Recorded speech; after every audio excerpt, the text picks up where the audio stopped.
कि हम बनारस में जहाँ रविदास, संत गुरु रविदास पैदा हुए, कबीर पैदा हुए, तो हम लोगों ने फैसला किया था कि कबीर के नाम पर भी हमें एक जिला बनाना है और रविदास के नाम पर भी एक जिला बनाना है, क्योंकि अपने हिसाब से ये दो रिबेल अपने ज़माने के रहे हैं मनुवादी समाज व्यवस्था के खिलाफ। तो इसलिए इनके नाम पर हमें जिला बनाना है। हमने लगभग फैसला कर लिया था और रात को हम लोगों ने, मैं लखनऊ में था, हमारी पूरी तैयारी हो गई थी, सामान भी बांध लिया था कि कल हम सुबह 11 बजे बनारस को हम रविदास नगर अनाउंस कर देंगे। बनारस जो है, बनारस जिले को हम रविदास नगर अनाउंस कर देंगे। और 11 बजे मेरे पास अटल बिहारी का टेलीफोन आया।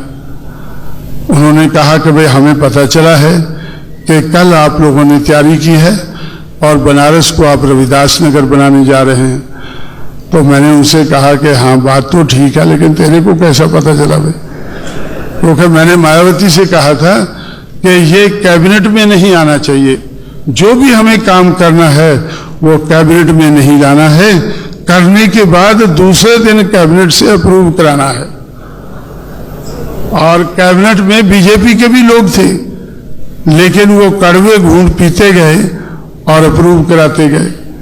कहते गए माया जी अगर पहले बोल दिया होता, तो वो बोलती थी पहले बोल दिया होता तो ये करना संभव ना होता।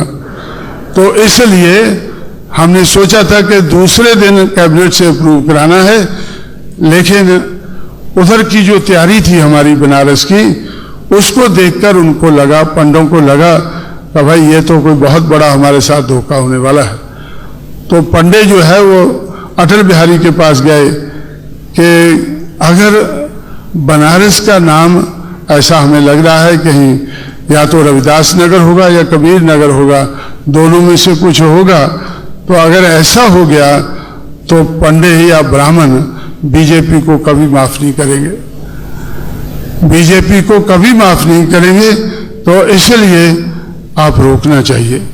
तो रात के 11 बजे अटल बिहारी का टेलीफोन आया और हम सोचते रहे कि भाई ये कैसे किए, हमने तैयारी तो कर ली है।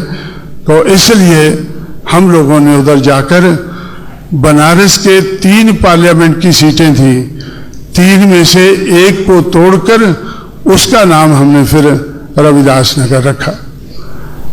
बनारस की जो 3 पार्लियामेंट की सीटें हैं उसमें से एक सीट का नाम एक नया जिला बनाया और उसका नाम हमने रविदास नगर रखा।